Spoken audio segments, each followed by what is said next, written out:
Hello and welcome. We have with us the much awaited illustrious panel that all of you have been looking for because we're going to be talking about the future of media. And there's a reason why we are talking about the future of media at this point of time, not just because it's been there and beyond the disruption which the internet and the social media has made, there's also the other disruption which is coming in, which is post COVID. And we've seen while there is a huge amount of disruption in people's behavior, especially when we look at how people are consuming print, TV, radio, we're also seeing a completely different way that people are consuming social media and how that is playing a role. So we have with us today a very, very interesting cross section. We have R. Srinivasan, Ravi Srinivasan, who's been in the media profession for about 3 decades. And before that, he was a marketing professional for 10 years. He's been in leadership roles in almost every publication that you can think of, especially the business ones. His last role was in Hindu Business Line. We have Shailendra Kumar, who is the founder editor of Tax India Online, India's first officially registered online portal, recognized by the Government of India, the Ministry of Information Broadcasting. And he's joined us as a internet entrepreneur back in the day of the dot coms, and he's sustaining his venture very well. And we're going to come to understand how that works for him. We've got Richa Singh, who used to be a automobile engineer, and then 6 years back she decided to get into putting up a blog aggregation platform, and her platform Blog Chatter is now the most active in this country. And finally, last but not the least, D.N. Mukherjee, we know him as Bonnie. He's worn every hat possible in the media industry. He's been a journalist, an editor, the head of digital for ABP Group, where he was breathing new life into a 100-year-old publishing house across various storied publications. And now he is looking at both the business, the content, as well as the investment that goes into the business of media as the CEO digital business for RPG-Sanjiv Goenka Group. So I'm going to start now first with Ravi. Just give us a sense of where do you see media is like I put up on the post saying that media is in trouble, and we've been hearing this as a cry wolf phrase for some time. But you've seen this. You've seen the journey from pre-economic liberalization to now. Just take us through what you've seen, what are the highlights, and where is it today? And I've also noted that you were responsible for digitizing the newsroom. So it would be great for you to start it out. Yeah, I think media has been in trouble before several times in the past. Media and trouble tend to go together, really speaking. But at this time, it's a little different. If you look at the traditional mainstream media, I'm talking about the conventional print newspapers. I'm talking about your television news organizations, right? They are actually in a sort of fighting a war on three fronts. One, for almost all of them, is a fight for financial survival. uh, because, and particularly over the past 2 years, after the pandemic and rolling lockdowns entered our lives, that fight has become far more grim. Um, Essentially, all of this traditional mainstream media is built on an ad supported model, business model, which means that it's the advertising which pays to keep everything going, to keeps the newspaper coming out, keeps the channel on air. And as the economy took a massive hit, we had our first recession since independence in the first year of the pandemic. We've just sort of started a mild recovery now, but still not even not even back to the pre-COVID year level. We are at 90% of 2019, and 2019 was otherwise a dismal year. I know growth had fallen to under 4%. So, which has had its huge impact on advertising spends. There has also been, of course, the massive disruption caused by new media vehicles, which are also fighting for the same, uh, uh, marketers' rupee, and that's from social media and of course digital media and so on. And so there's a huge battle for survival, and that's a battle for financial survival on one side. Then they have another battle basically to retain their audiences, and that's a grimmer fight, because what has happened also is that these disruptions have come at a time when the pandemic hit, and that has changed the consumption, as you mentioned, Jay, in your introduction. That has changed the consumption pattern of news and media for almost everybody. And it also has changed the way the media operates. So, for instance, most traditional media, which had basically till that point of time, I think, looked at digital as a separate entity. I'm talking about most of the mainstream players. I do know that this is how they actually operated, even though they claim, most of them say that they operate in a converged manner, but they don't. Reality is that you have your whatever is your traditional play. If it is broadcast, you have a broadcast team. If it is print, you have a print newsroom, and then you have a digital entity, and then you you found that you didn't have a newsroom. People couldn't come to work. The offices were shut. You had to work from home. Everything went online, and that completely sort of disrupted the way these newsrooms operated. But it also accelerated the move towards digital, because then once you realize that you are doing this and you are doing everything online, it became much simpler, for instance, to converge resources, make sure that the print or broadcast teams also work for online and vice versa. And so that happened. But they are basically the mainstream media. The second battle that they're fighting is to retain their audience. And the third battle, and that's a more delicate subject, I think. The third battle is that, and that's a sort of slightly longer running one. It started, I think, it took serious shape sometime early into the first stint of the NDA government, and it's become sharper now. The third one is a fight to actually, uh, one would say, retain some sort of editorial credibility and independence in the face of fairly clear and strong pressure to fall in line and basically march to a certain tune which is played by somebody else and not directed by the editor. So these are the three different fights that the traditional media is fighting. You also have, of course, the scope and definition of media has expanded enormously.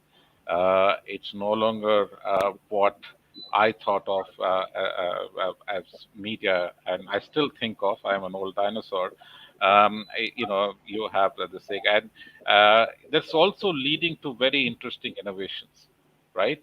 And in that sense, I think if you look at media as an industry, um, and if you look at media people are actually, I think, they're at a very, very exciting stage in the development of this profession. For the first time, I think there is a real possibility to disintermediate the Malik, the No owner, question. the provider of capital, who gave you the vehicle to this. So if you're a creator now, you could talk to your audience with a very, very low entry barrier, and I think that's another big change which is happening.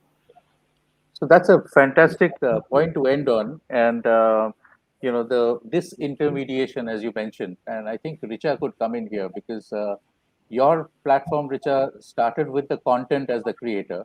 I mean, sorry, the creator as the primary mover of the content. And how do you see that progressing? Just take us through your journey.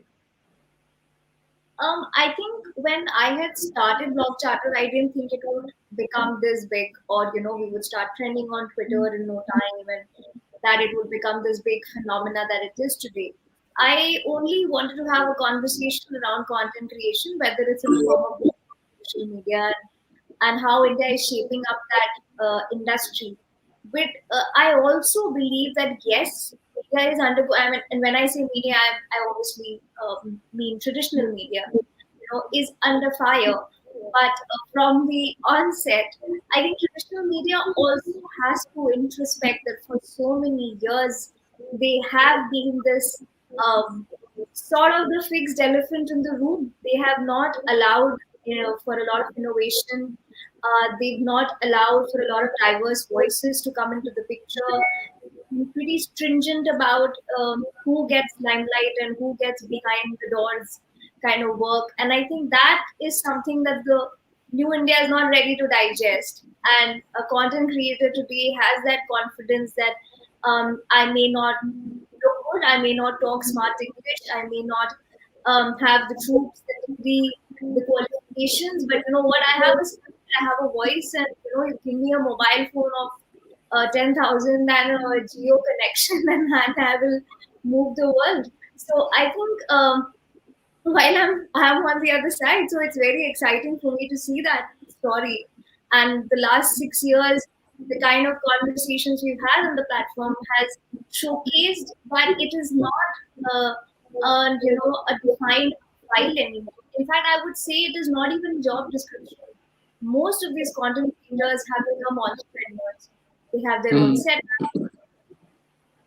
they are funding themselves. You have their own team. After a while, they start hiring people of their own and curating better conversations. So I am on the other side, and I feel like instead of looking at it from a very challenge perspective, or a roadblock, what if traditional media got inspired and motivated and decided, there's a lot to learn. Maybe we need to look at our own hierarchies and our processes and just shake things up. And who knows, maybe 5 years down the line, there'll be a different story that we could have on our platform. So I feel there's a lot of learning also that can come forth from this transformation. Bonnie, you're the one person, and I'm going to come to Shell Bhai in a bit, but Bonnie, you're the one person who's looking at it from three aspects.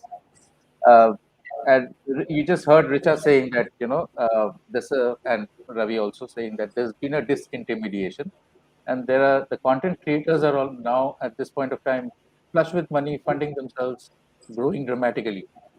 How do you see it shaping up? Your organization has funded, or rather, taken a controlling stake in Editor-G, and you're also, publishing a number of publications like Fortune India, etc. How do you? Where's the broad picture which is emerging? So let me just dial back a bit, and I want to first, pick on some of the points that Srini was talking about. Uh, Srini goes by many names. You call him Ravi. I've called him Srini for the last 20 odd years that I've known him. So I'll stick to Srini. Otherwise, I'll get a little rattled. But anyway, I think the fundamental problem of media, what he says is right. But I think at the core of it, you have a problem with the business model of conventional media, right? The reason you're seeing all of this is because the business model, the traditional business model of conventional media, whether it be print or whether it be television, has been challenged. And that challenge has happened because of the rise of the internet and the rise of the tech platforms, right? We are talking about how websites have come, the dominant players in websites who control the advertising. So that I think is the core issue. Uh, Now, what makes this round of disruption very interesting is if you think about the history of media. There were newspapers, After newspapers came radio, and after radio came television. But all these three formats could coexist with each other. I think the big question now is whether digital, given how powerful it is, will allow any other form to coexist alongside it. Because you see, if you were to look at if you were to look at print, for example, print always had restrictions in terms of column centimeters, right? You were always defined by those column centimeters. Television and radio always had restrictions in terms of time. There was this notion of prime time in television. There is also a notion of prime time in radio. Digital, strangely, doesn't suffer from any of these ills. And therefore, digital, the way it's shaping up, given that it can capture words, it can capture voice through podcasts, it can capture videos, is an extremely all-encompassing play, right? And therefore, the big question out there is whether digital will allow any other form to coexist, unlike in the past where TV, print, and radio coexisted, and therefore, will we see a death of all other forms, right? Uh, so that, to me, and at the core of it, is the problem with the business model, right? Because historically, whether you had even if you had high subscriber revenue, a lot of your advertising paid for a lot of your top line, right? And now that top line is far more measurable on the digital side. People who advertise are waking up and saying that both in print as well as in television, we paid money and we did not understand what that money fetched us. In digital, we understand what that money fetches us. Then we can break digital into far smaller cohorts of users and target them differently, so it's more efficient for us. So all of these add up to a situation where it's really difficult for conventional media with all its restrictions to survive. Yeah. As far as individual content creators are concerned, yes, editors like us used to be the people who had the megaphone, and they decided what people should read or hear. It has moved over to the other side because of the unbundling. But having seen how having seen the march of digital media, at least internationally, where it has been there for a long time, I mildly differ with Richa.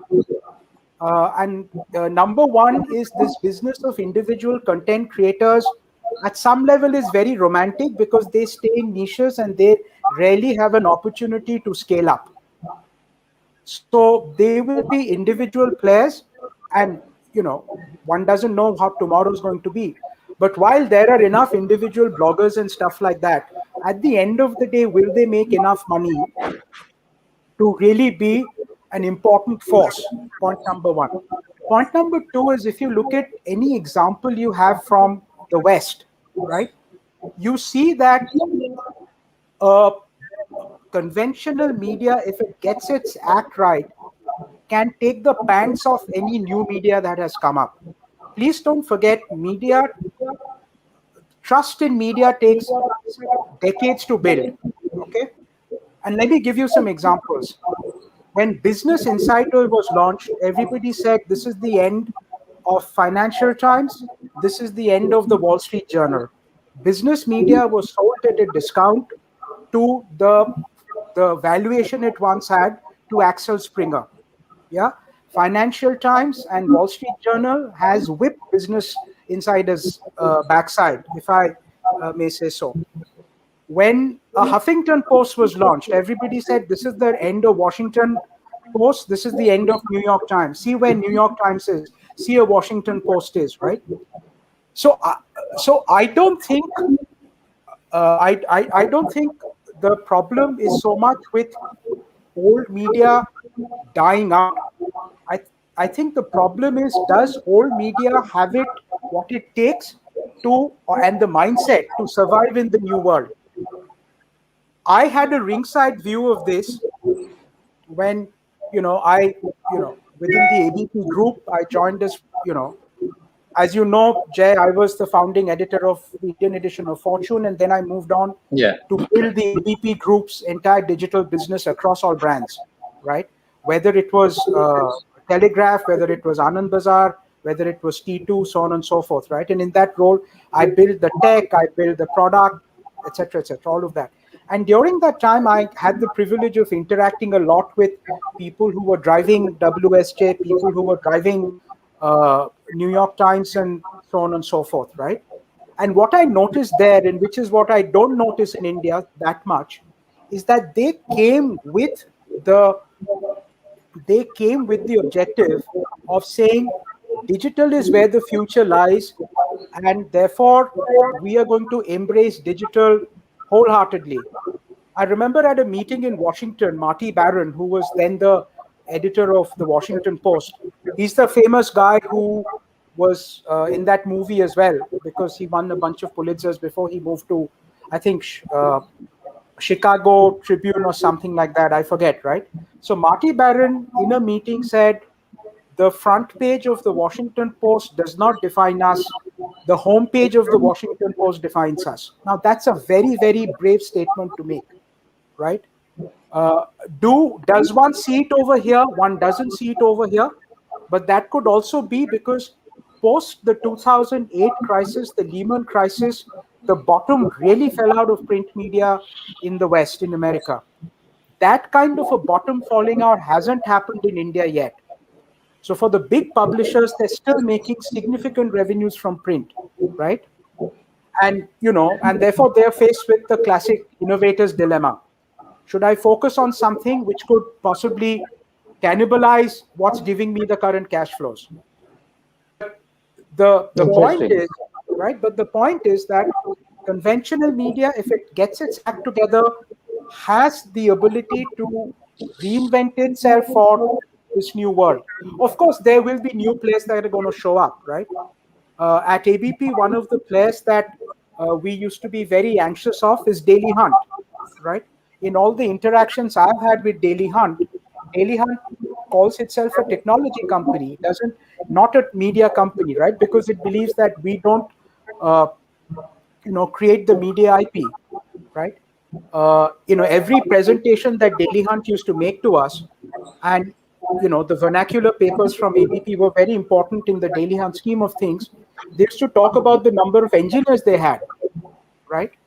A lot of the techies who were a part of my team used to come and tell me that, Bonnie, here is the difference between a journalist and a techie. When a techie writes a sentence of code, if that's a good sentence of code, it will last for years. A journalist writes an article which outlives its life within the next 24 hours. So where would you rather bet on? Right? These are actual conversations that I used to have and I continue having today. So you need to reorient yourself completely and embrace the new.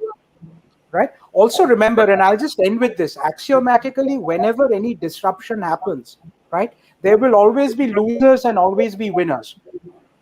Right? I mean, that has happened. You look at what Japanese automobiles did to Detroit, right? A lot of storied American companies just got wiped out, right? Because they created cars which were gas guzzlers, right? Some managed to survive and cling on, and now they're battling the next round of existential challenge with the rise of, the modern cars, the self-driving cars, and so on and so forth, right? So you've got to be smart enough to be on the right side of history. If you're arrogant, you won't be on the right side of history. And I fear a problem with media in India, conventional media, is they still come from that point of arrogance, that point of sheer market domination. Yeah. Also understand conventional media has rarely faced serious competition. If you see newspapers, traditionally, they have been regional satrapies. Right? So, unless the mindset changes, nothing will. I'll end there.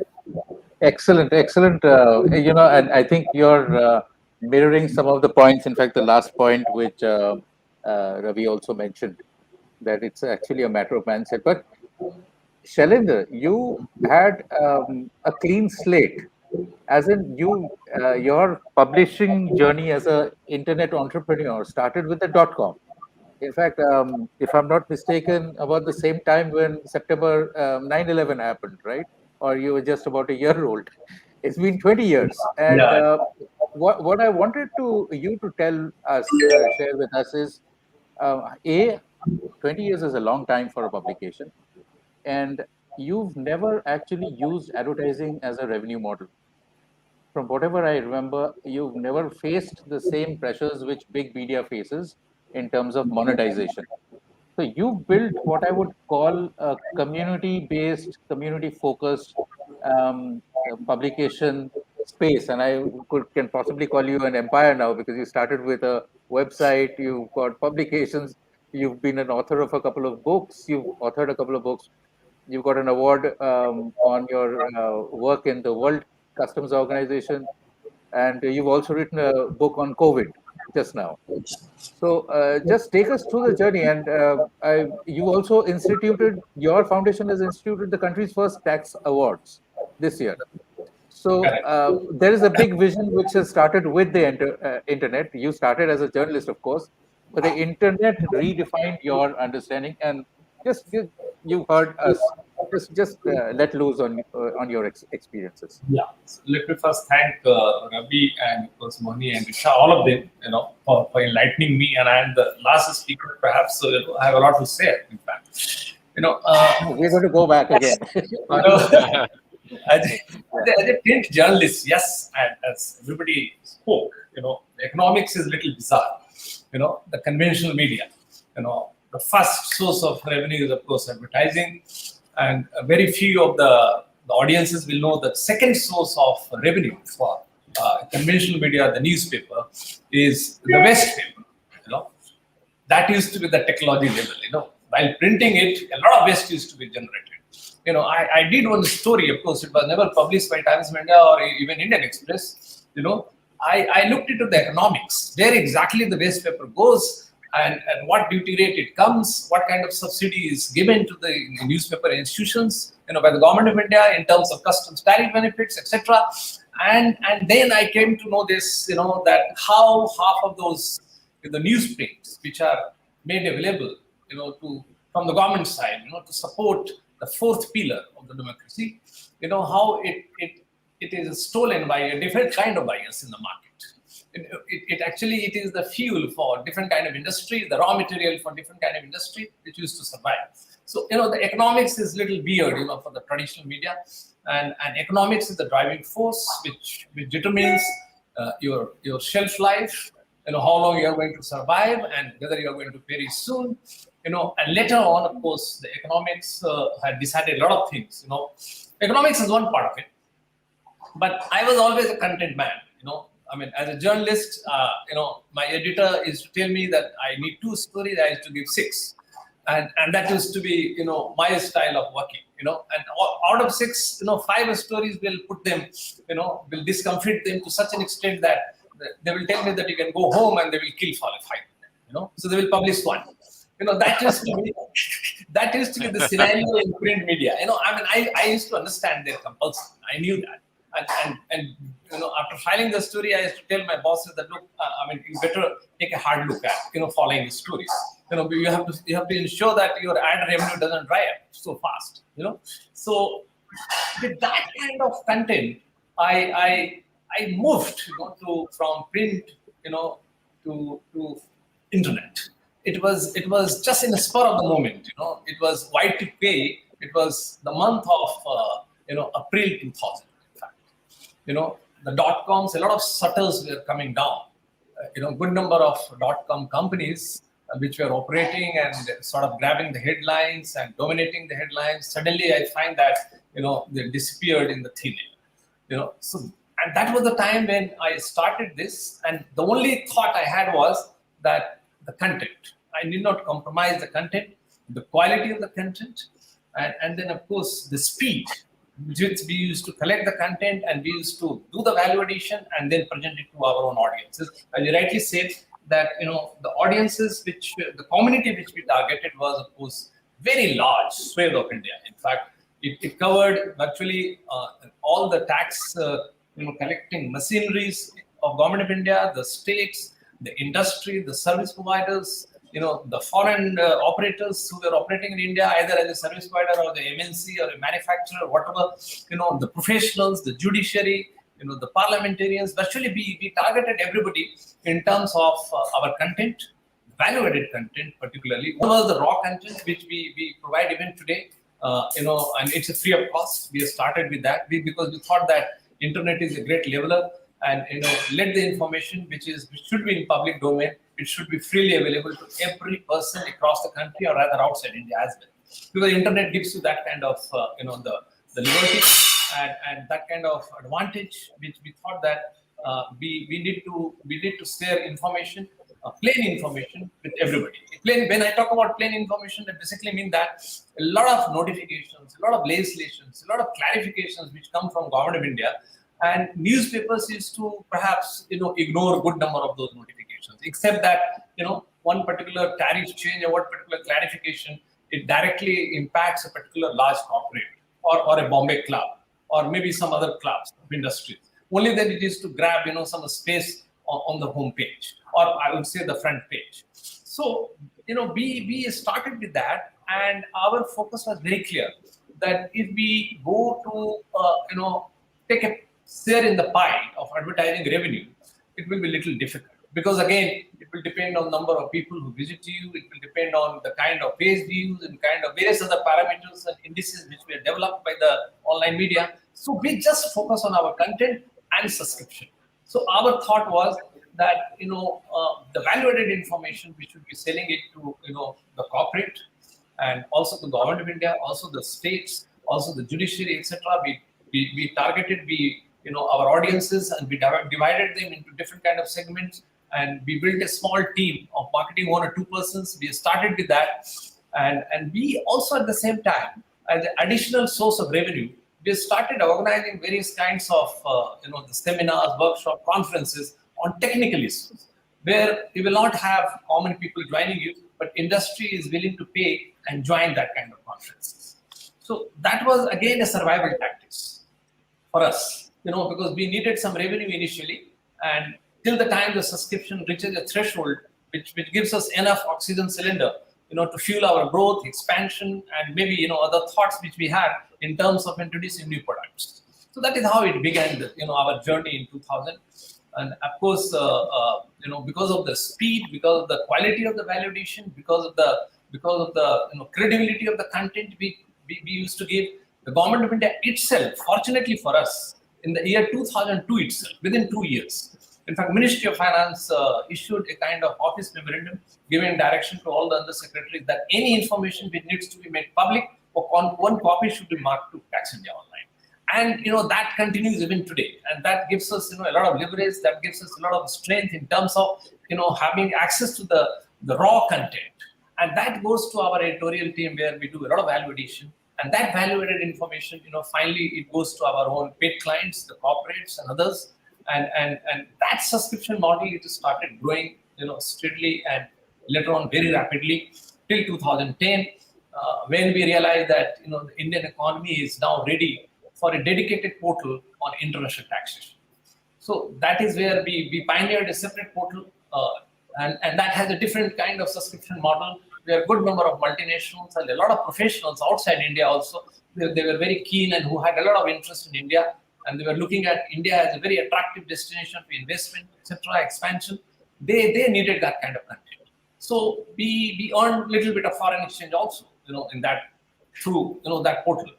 So that is how we started, and our focus it remained stubborn in terms of we never thought in terms of advertising revenue. We never thought in terms of actually making things very simpler to understand for the common taxpayer. Again, the common taxpayer, when I talk about, I'm basically referring to individual taxpayers, because we always thought that individual taxpayers' requirement in terms of the tax inputs was very limited. And those information we used to always give free of cost, to individual tax. Well, we used to always look at the complex and intricate information which the corporates require or maybe the professional require, and that is where we used to sort of challenge our own editorial team that what sort of value addition we could do, and that value addition which is going to be appreciated and lapped up by the industry and trade. So that is how our focus remained on subscription, and subscription base started growing, and looking at the needs of the industry, and also realizing that probably at the same time the decay in the conventional media in terms of quality decline, in terms of the speed, in terms of value addition, perhaps that also helped us, because traditionally corporate India and others, professionals, etc., they used to rely on the conventional media, but naturally when they found that a lot of things are not available there, however it is available online, their reliance, their faith, their trust in us, it has started growing rapidly. And that further, gave us more credibility, more reach, more access, and it helped us to penetrate, certain segments which used to look impenetrable earlier. And that also gave us some ideas for reinventing ourselves and also for innovation.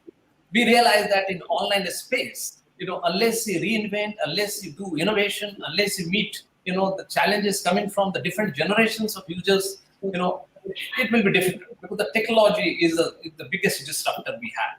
And I would rather say that, apart from the traditional media, yes, it can exist perhaps maybe for 1 or 2 more generations. I can give my example that I was so much addicted to reading 8 to 9 newspapers in the morning, and I have come back, I'm down to 1 newspaper, and that newspaper is, normally it is just kept on my table. I hardly find time to even pick up and look at the headline. That's a change which I see in myself. Of course, a lot of, the readers of conventional media perhaps will not do that, but good number of them I am aware that they have switched over to online side. So again, it's a socio-techno behavior, which takes time. It is to be inculcated over a period of time, and that is where the recharge will have a great future, as an aggregator, because a lot of people, I look at this, on the older generation perhaps, some of the older generation, I can tell you one gentleman, about 88, he said that it's very strange. I used to read Indian Express for so many decades, I have stopped. I said, sir, what do you do then? He said, look, there's so much on my WhatsApp, there's so much on my Facebook, there's so much on other thing. And then worst scenario is that I have started opening the online version of all the newspapers. You see, that's again the survival instinct, for the traditional media, that they do come out with the newsprint-based publication, but at the same time, their online version, I think most of them have got now subscription model. They do charge now. So that is something where they are trying to recoup their revenue loss from this side, from online side. That also shows kind of tectonic shift in their business model, and also the way the economics is dictating, the entire scenario, how the landscape is undergoing a dramatic change. So that scenario, keeping in mind, of course, a lot of inquiries came to us also. A lot of persuasion. In fact, there was a publisher who came and he literally sold me for a few pennies, one publication. He said, along with this, your online version, why don't you publish this in print? I said, I have seen the hassles of print, and in print, I have to depend on, a lot of booksellers and a lot of other kind of hawkers and a lot of other people. Here I don't depend on it. I'm pushing it through social media and by word of mouth, because we were early mover in 2000. So largely we grew on the strength of word of mouth. Most of the satisfied subscribers and users of QIL, they started spreading words about us, and that really helped. In fact, Government of India also issued a few alert circulars in the beginning. Before 2005, I realized that a bit of fraud took place in Mumbai, and Government of India issued an alert circular for their own officers that either you rely on PIB for the information about certain notification and clarification by the government, or you go to tax return. That gave us, sudden explosion of credibility and other things in the market. So we got that kind of push. Probably government did it inadvertently. Government was just trying to save its revenue, but in the process, we got this incentivized in that fashion. So that is how we did that, and several, we also realized that, when this broadcast and video and YouTube things came, we realized that perhaps the younger generation of users and the professionals and guys who are joining the corporate world, legal side, taxation side, finance side, probably their eyeballs need to be caught. And probably the reading habit at the same time, I became across that reading habit in any case is going down. So we wanted to capture that eyeball. And for that, we launched, perhaps, the first focus channel on taxation and international trade, and particularly the policy side, on YouTube. We launched that in 2015. And we started and we had a pretty good number of eyeballs. And we found that not in terms of advertisers again, we came across that some of the law firms and audit firms, they were very keen to join hands with us. And that became a revenue model for us. That, for certain program, we will have certain speakers from them. And apart from them, we will have somebody from High Court or Supreme Court or some professionals, or maybe from somebody from Corporate India, maybe from the Chambers of Commerce and Industry Association, or maybe from the Ministry of Finance, or maybe Ministry of Commerce. So, that became a kind of business model, which, of course, it was perhaps, it was destined to be killed by COVID-19, and they killed it, in terms of the moment they said that, that people cannot be interacting, cannot be invited to the studio, etc. So that channel now, it survives only through Zoom and, WebEx and all that. We keep conducting a lot of webinars, etc. But of course, the business model of that had changed. It had undergone a major change, because now for webinars, etc., we generally have partners. Again, the partners are law firms or audit firms, and sometimes some corporates also join us. So, and that is where we did the innovation, sticking to our subscription model. We did not change it. Of course, our viewership, it grew manyfold, of course. The number of people who rely on us, and huge number of journalists who depend on us for our content, for veracity of the content, the truthfulness of the content, and also the value addition. They get a lot of clues for making headlines tomorrow. They do that. I can see in my database how many journalists are there, from what kind of background in different kind of newspapers and broadcast industry, etc. And that is where we found that perhaps it's time now, after 20 years and 10 years in print media, I realized that after 30 years, it's my time. The clock is ticking a little faster to give back something to the society. And that is where we launched and instituted this, the Taxation Award. And this Taxation Award, again, some people might say that it's a revenue model, but it is certainly not, because we set up a knowledge foundation, which is a separate entity. And again, this is about motivating taxpayers in the country and build a much healthier and robust compliance system in the economy. Because ultimately, the tax rates in any economy will come down only when the tax base grows, and every citizen and everybody who is making some income, he pays, and he's at least he meets his own obligation, the legal obligation, which is not which is missing in India perhaps, and that is why the salaried class looks a little more trust. They are always have they are waiting and they are complaining, and they are always have some grievances that we are not being taken care of by any government for that matter.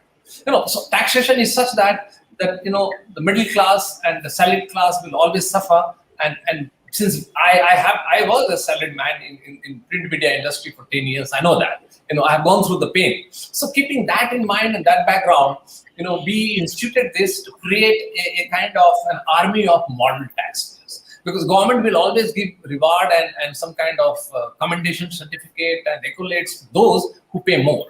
But our target was that good number of us in the society, who are perhaps, they are running a tea stall, but he could be, a very proud taxpayer, He may be paying, 5,000 rupees or 2,000 rupees as a tax, but he is a model taxpayer, perhaps to motivate others in the society. And that is where we set up this, the jury panel, fortunately headed by a former Chief Justice of India and, Supreme Court judges as a chairman, finance secretary, and the chairman, CPDT and CCI.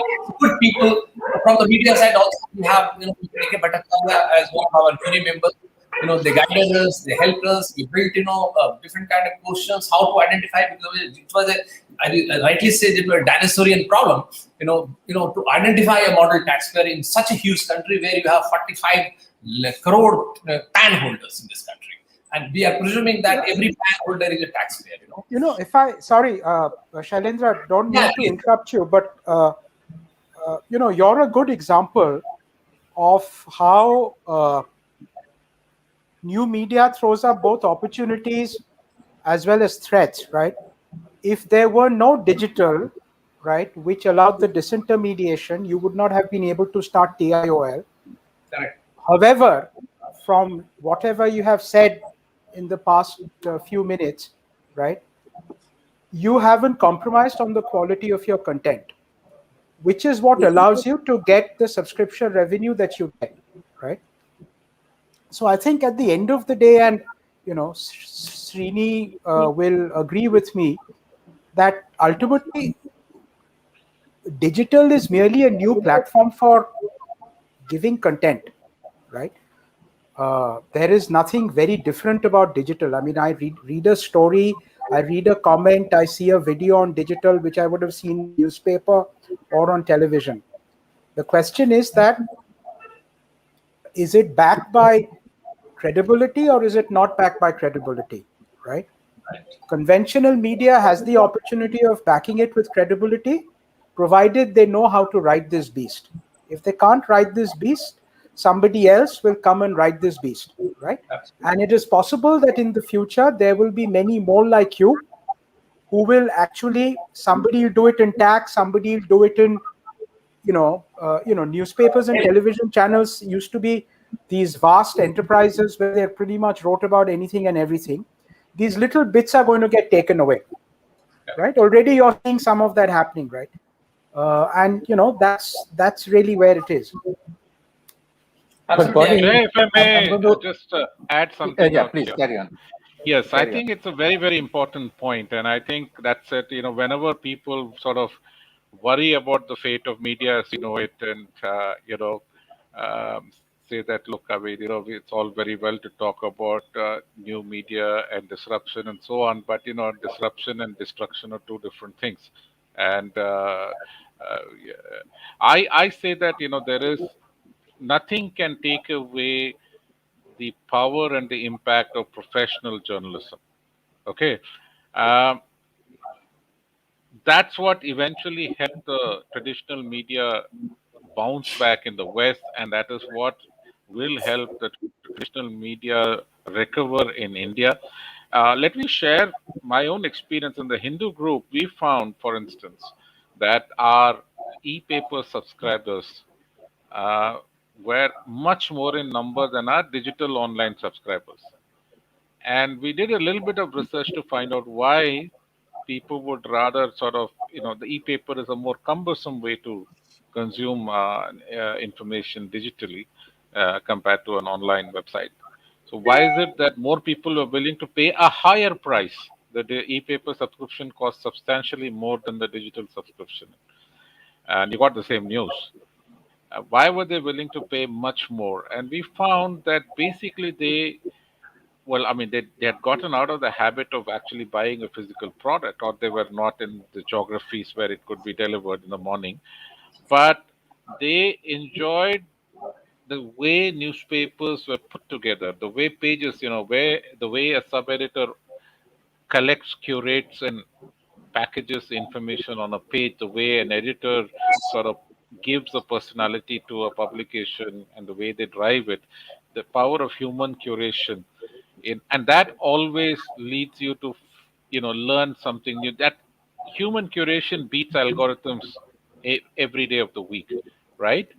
Algorithms are constantly trying to learn. I mean, there are five of us in this chat. If you opened our Google News homepage, we'll have different stories. Some of us live in the same cities. Most all of us live in the same country, but we might be living on different planets.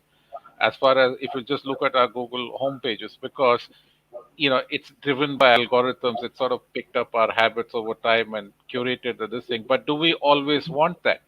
You know, journalism, what is journalism about? It's about actually putting together an ideal mix of, good to know, fun to know, and ought to know.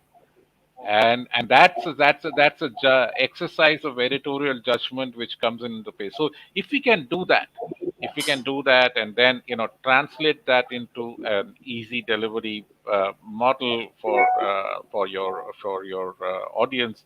If we can also, I think there are other issues which need to be cracked. For instance, I think payments so Shailendra mentioned everybody's gotten onto the subscription bandwagon. It is very true, but it doesn't mean that they're cracking the code for subscription successfully.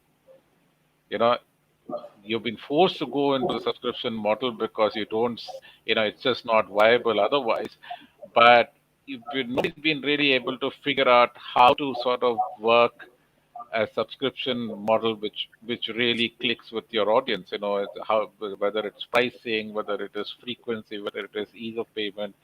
So, and in a country like India, I think sachet the sachet concept is a super seller. It works in every field, whether it's consumer products or news. And if you can also work out low cost sachet payments, I think you'd have gotten part of the way into solving that problem for it. Because not everybody wants the entire package. They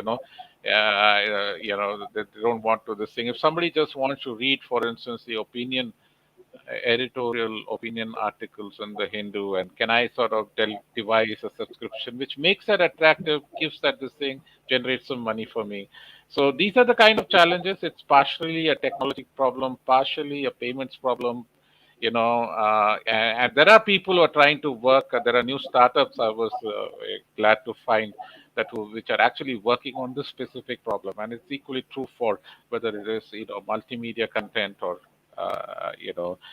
podcasts or others. So I think there is a lot of interesting experimentation happening out here. But end of the day, as Bonnie pointed out, what is traditional media? It also brings in certain discipline of process, due diligence, fact checking, due process, editorial judgment, quality control. Some of which, as I mentioned, have been sort of lost or deliberately given away in a bit to sort of, save yourself from other pressures for the time being. But I think that's fatal. That's a fatal mistake that those media are making. Uh, End of the day, this is what differentiates you. This is what your audience is willing to pay for. This is what they want. This is what they will commit to you for.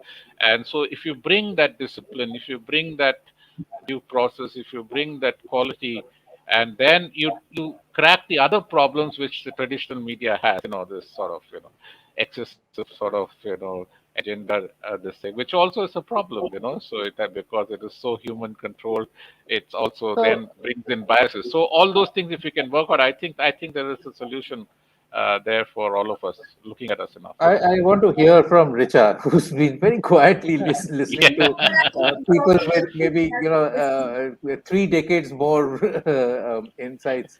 But tell me something. We are seeing dramatic change, right? In terms of exactly as Ravi mentioned, technology, as Sal mentioned, audiences have changed. Audiences are behaving differently, and as Bonnie mentioned, what is the front page and what is the home page, and people prefer the front page. And then this piece about what stays, and code is also the innovations are also happening. What is your sense? I mean, what's the future? Where do you see this headed, Richa? Because you've just started, and you probably have an idea, which is, from here on. What do you see that idea to be? I actually agree and disagree with a lot of points that were mentioned, but that's for another day. I've not had the ringside view for media before 6 years, honestly, because I was still working on buses and trucks. But in the last 6 years, what I have noticed is that there the way the content creators or unconventional digital channels have taken over the model, it's alarming. If I was in traditional media right now, I would be a little scared, because if you notice, a lot of the traditional media, and when I say traditional media, I mean something which is into a, it's not just but a lot of the revenues come from lifestyle sections of these portals, or fashion and culture. They have started using these influencers and content creators and featuring them and piggybacking on their popularity to get more viewers, or to get more reach, because they have understood that that kind of reach is not possible on their own. So I think in terms of what's happening right now is an inflection point. I don't think there will be a winners or a losers kind of, somebody made that statement that there's always a winner or a loser. I don't think that's going to be a very black and white version of how the future looks like to us. It will be something where both the sides are either benefiting off each other or they have figured out a common conversation that they can move forward on. But honestly, not for too long, can traditional media survive on the model that they have been. And again, when I look at content creators, I think a lot of the media is still focused on looking at, like I said, serious conversations or, maybe policy and culture and politics. But what about that mother who's talking about how to take care of your child in 5 different ways? And that is usable content for somebody today. That is where the money is. Earlier you were selling a Bonvita by showing one TVC and one print ad for like half a year. Today, the same brand is utilizing 100 influencers and bloggers and asking them to create unique content in ways that they want to, and they're selling the same product through multiple touch points and different conversations. So, I mean, you have to look at the ways that the new media is also eating into the revenue model. Because if you're concentrating on the fact that what if I increase the reach of traditional media, and that reach is better either through subscription model or perhaps different kind of media properties, but ultimately you will still show that one TVC, right? Like you will still show that one print ad. At max, you can have an advertorial feature, which could be an episode or it could again be just one article. How do you compete with the news cycle, or I would say content cycle of an influencer who will pick up a phone today and take a picture and probably would have earned, a lakh just by that? I mean, that's the kind of revenue generations that we are looking at here. So I think traditional media, and I kind of agree with Bonnie when he mentioned the West, media innovating. For example, what I really appreciate about those portals is them asking for crowdfunding. They always have the crowdfunding link at the end of every post. And as a reader, that sort of builds a lot of trust in my head that, what, they are trying to decentralize their revenue models so that they can be free press, which is interesting. Not happening in India so much, apart from a couple of startups. We know that the dependence on revenues either from government or from corporate is very high. So again, I feel like yes, there is a success or there's a silver line from the West, but even there are individual content creators who are shaping conversations outside in terms of culture. Today, Rihanna talks about farmer protests in India, and that's the kind of news we are looking at. So like she is shaping a conversation that maybe a lot of the famous journalists are not able to do. So I feel like the conversation is very fast paced, and what may have worked even 6 months back, uh, there is a big chance that it might not work in future. So that's the kind of innovation cycle we're looking at. Interesting. Jay, Yeah, may I just come in for a sec, right? I mean, sure. Having, in some senses, moved from, conventional media and, gone on to the dark side, right? From being an editor to running a P&L and schmoozing with advertisers, right? I think we are conflating a lot of issues over here. Okay. Correct. Right. It's complex. It's not as if we'll get an instant answer. I think the first point is yes. Number one is this conversation has focused mainly on news media and journalism. There is a part of media which we haven't touched upon, right? And I don't think we will be able to touch upon because of paucity of time, right? Yeah. In terms of entertainment, the rise of OTT and what that could do, right? What is the future of movie theaters?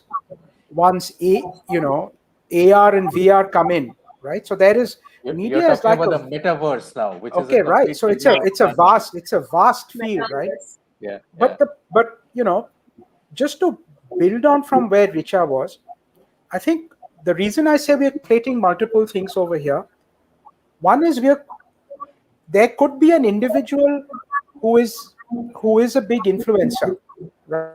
But will that individual ever be able to build a business of scale, right? That's an open question out there, right? Hmm. If you're playing on the margin, you may be influencing the lives of maybe 10,000 people, right? But is that a scalable business, right? So I think at some level we are conflating the issue of the opportunity to be heard versus the opportunity to build a large scalable business which grows year on year at a somewhat acceptable pace, right? The jury is completely out on that. Yeah. And more so when we look at what Ravi I mentioned, I mean there's I a feel good like to know. Sorry, yeah, carry on. Vijay, you saying something? no. Can you hear me? Yeah. Yeah, yeah, we can hear you. Yeah. No, I feel like that question that again it's a very traditional way of looking at things that that if will there be a competition to Bennett and Coleman? That's your question. Can No, we have an that's not my independent? question. That's not my question. That's No, not my I question mean at like all. No, I think what Bonnie is saying is that can Kylie Jenner yeah, have leverage her image, which she has done for cosmetics, and can she address one of the points which Ravi mentioned, which is there is good to know that I am Kylie Jenner and I have a cosmetic brand. There is a yeah, need to know, which is the point which Shalinder was mentioning, that this is the new latest tax update, and there is the ought to know. The ought to know is the part which you were mentioning, that okay, I'm a young mother. What do I do with my children? Right now, that right, ought to know is also the point which Ravi mentioned, that there is a behavior or there's some amount of editorial responsibility which comes in. They're shaping views, right? Which is why you have fact checkers, you have an entire army of people beyond the between the content creation and the broadcast mechanism.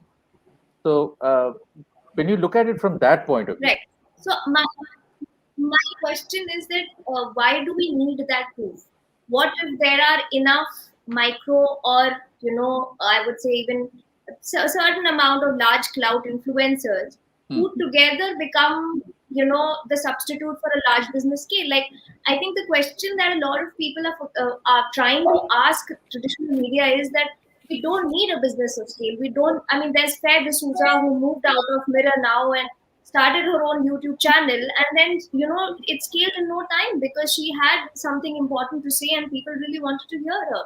So again, does that mean that that the only hope with which she is growing is that can she become a business of scale, something like Mirror now? No, I think this kind of an ambition and this kind of an intention in content creators is not really existing you right want to now. say something, Bonnie?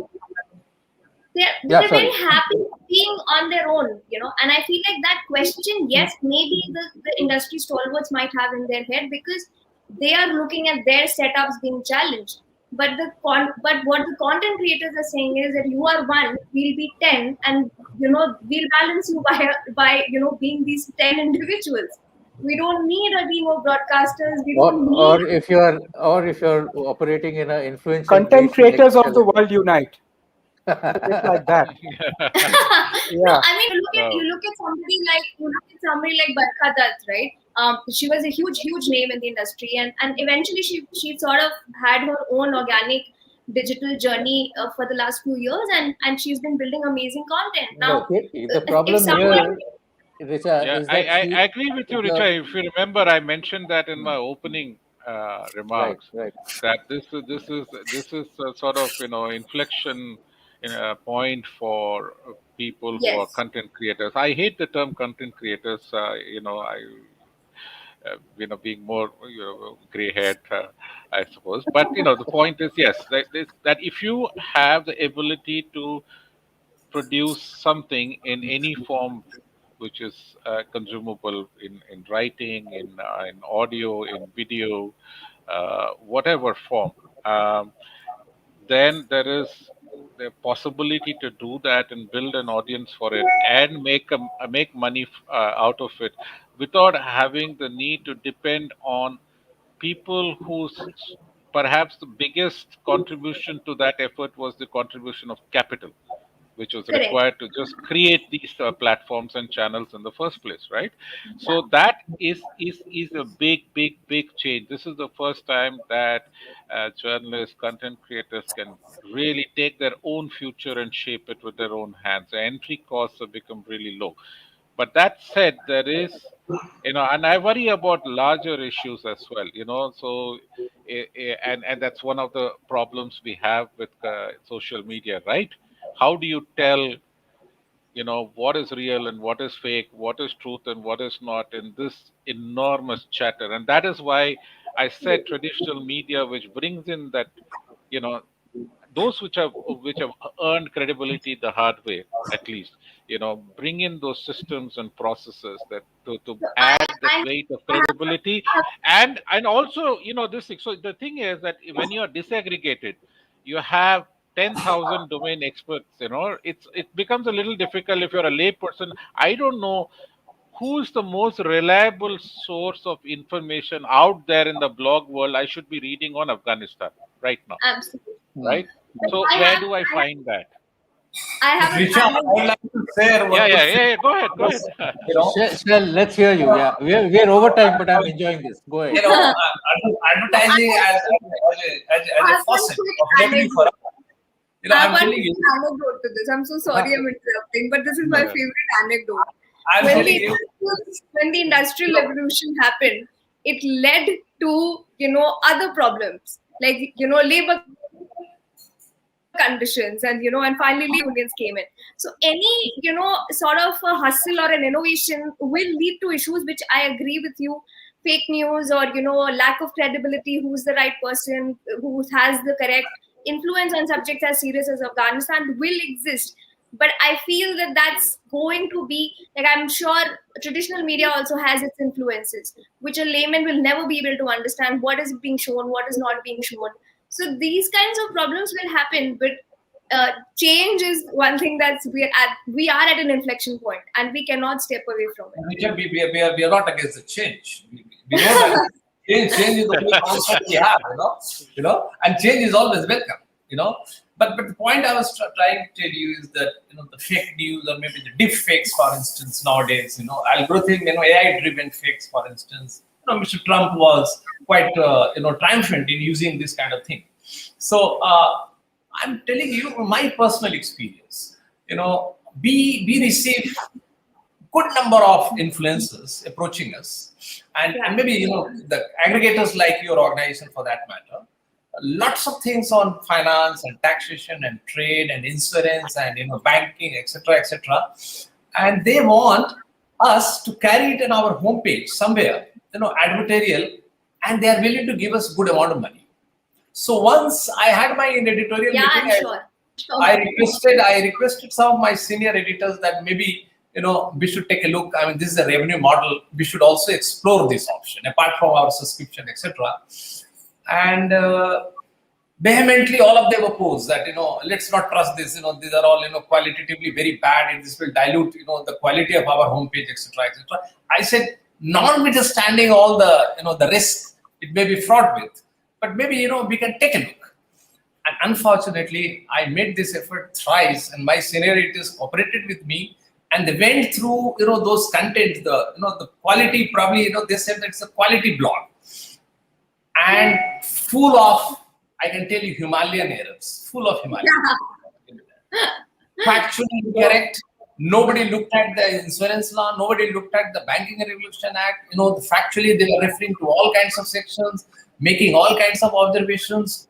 I said, my readers are going to laugh at us. The way we have built our credibility, that even a small article which a contributor contributes, and somebody who is a senior advocate in Supreme Court, our editorial guys, they spend 2 days pointing out, sir, I think you have missed or you have overlooked one particular judgment of the Supreme Court larger bench, where the honorable judges made this reference. Probably you will have to modify your article or something in view of that observation.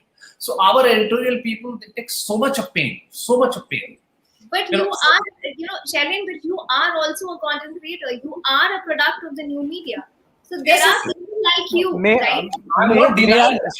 Shailendra, I Okay, want to say something because Bonnie, she come in. mentioned Barkha Dutt. Okay, see, what we forget over here is that Barkha Dutt was created by an institution, right?